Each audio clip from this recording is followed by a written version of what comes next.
Hayırlı kış, hürmetli cemaat. Яңа әле бер татар ханым белән телефоннан сөйләштем. Теге әйткән идем кичә видеода Төркиядән чыктылар да татар фольклор хакында бер 5 минутлык интервью ясыйбыз килә дип.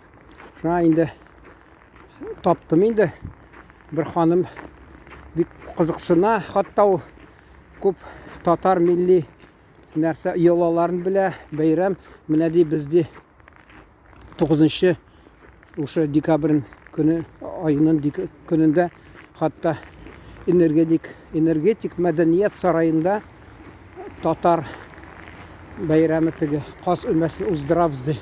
Ayı o vaxtında men isimde 90 yıllar başında 80 yıl ahırlarında men alarını yazıp turadırım. Hatta ali şundaylar çıksıdan iştir sürle başladı ol kızıksın халыкта хәзер инде яңарда бәлки вакыт килгәндер шул йолалар хакында күрсәтергә, сөйләргә, чөнки вакытлар үзгәреп бара. Күбесе интернетка багынып, әле мен теге авылым турына хакында китап язган идем. Да инде таба аласыз, мәсәлән, поисковик аркылы сөйләгән идем инде. Mesela yazasız вечерняя Одесса, урок толерантности от татарской журналисты дип. Шунда авыл хакын турында язган идем. Шунда инде не.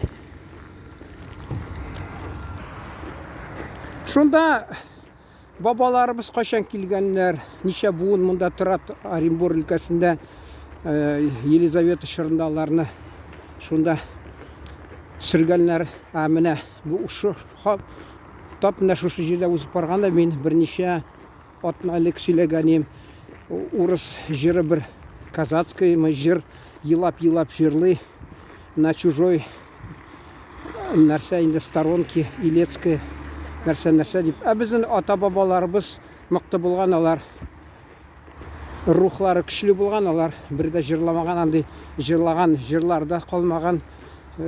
Анда бер нәрсә дә юк, чөнки безнең бабаларыбыз, ата-бабаларыбыз алар төрле авырлыкка түзеп яшәгәннәр, туган җиреннән сөрелгәннәр. Шушыннан әле китеп барадыр. Иң беренче фикер шундый булды.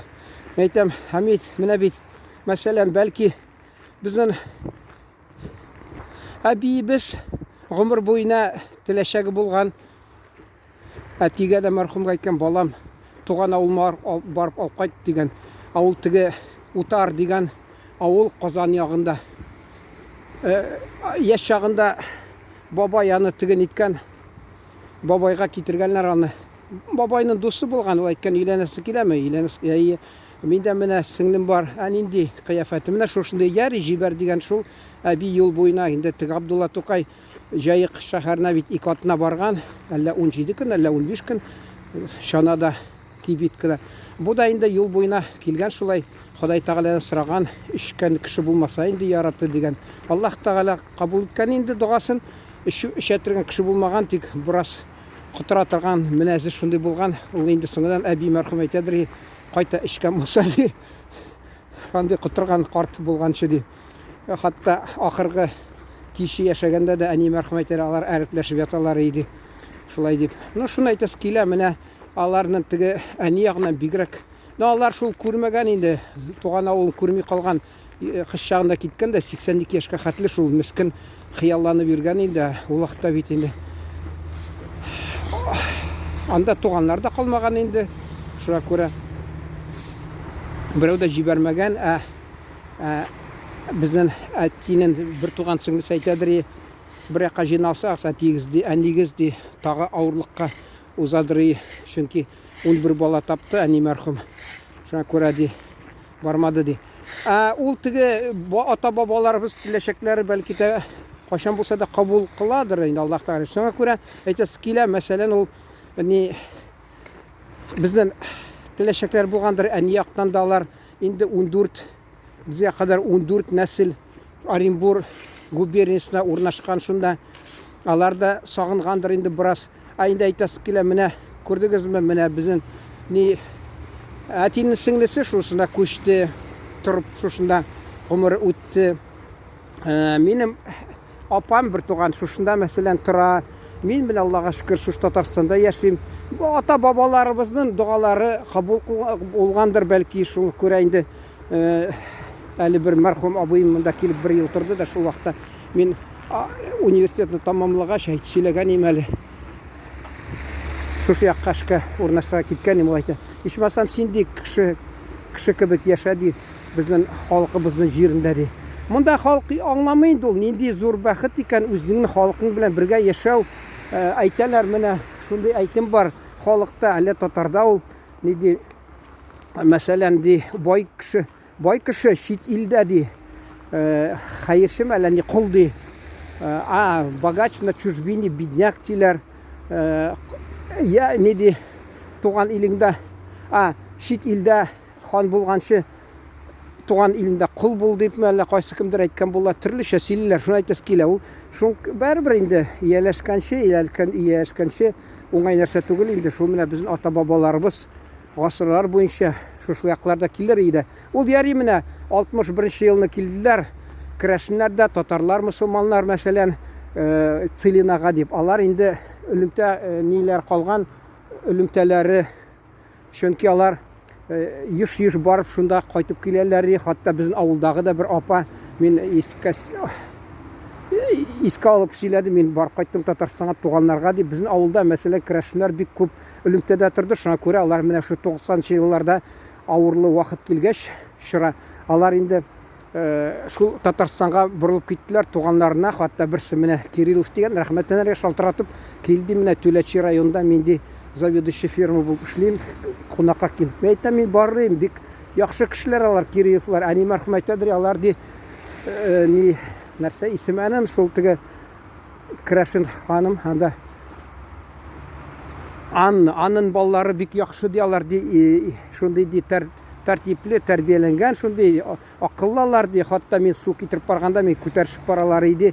Міне шуны айтасын келе, нешік бізде міне діні біз айырылып тұрмаса, бізді дін айырып тұрмаса да, шуна қарамастан алар бәрібір біз бір милләт, бір халқының балалары екен біліп, шуға көре. Шунда келіп татар тілінде яңартып біраз сақылып қалдылар, чөнки рұқсат болсын біздің атақлы жыршыбыз Илгам Шакиров келгенде ауылыбызға шунда, мұнда кірәшінлер бет көбірек деп шулай неткен. Аны барша сұрағандыр ол бәлкі. Шунасы мұнда Сабантуйда біз яңғыр уақытында сахна астында сөйлесіп отырған, мен аға еске түсірген, метем, абай рахмет, сіз біздің ауылға да барып шыққансыз екен. Хатта шул Илгам Шакиров мәрхүмнің мен жерларын ол уақытта Исенші ағайы Мәскәүдә тыңлағаш, радиодан мен Сахалинда ишеттім де, мен айтам, жоқ, Татарстанға барып тұрам деп, шундай фикір туды да, шуңа көре Татарстанға келдім. Міне енді жәмәғат біздің 8 миллион татарының арасында 2 миллионы ең бақытлы өз елінде яшейлер. Анын аңламайлар ал, чөнки міне шетте тұрса кіші шунда аңлай башлый ол. Міне мен уақытында Екатеринбург, уақытта Свердловск шәһәрендә университетта оқығанда мен айтам, нендей бақытлы мінелар өз тілінде рахатланып, радио, телевидение нәрсе бар. Қазір енді Аллаға шүкір, енді интернет та бар. Ана біздің ауылда да мәрхүм абыйым кетіп қалды тік дүнияға, хатыны қалды, ол күйеуін алды да телевидение анаға не Қазаннан 2-3-4 программаны тұташтырды. Енді қазір ол шолар қарап отыра. Ал уақытта болмады міскін. Ол бізде хатта Оренбурдан берелер уақытында татар жерларын ешітілмейді телевизордан. Қар яуа, бір нәрсе ешітілмей. Анда-санда сирек татар жерін беріп, шулай телміріп халық яшады біздің міне қазір. Сусап, өз нейіне, мәдениетіне сусап. Хатта айтасым келе, бек шундай ауыр халде халқымыз яшады. Шуңа көре мұндағы Татарстанда яшаған татар аңламайша қалар. Міне мен айтасым келе, біз бүтән яқта төбәкләрдә туып өскен татарлар, біз аны біләбіз. Бізге рухи ашлық шундай болды енді мәдениет яғынан біз енді аңлайбыз. Мұндағы тұрғанлар әти мәрхүм айтып құтырып тұрасыз тамақ тұқшын шықлы. Рухи яғынан, мәдениет яғынан тамақлары тұқ болды, алар құтырып тұрдылар, аңламайлар. Шун білән тамамлайсым келе, ихтибарыз үшін бек зор рахмет. Тілігізді ұнтмағыз, динігізді ұнтмағыз, мәдениетіңізді ұнтмағыз, туған халқыны ұнтмағыз, аларға таянышы болығыз, туған халқымызға сау болығыз.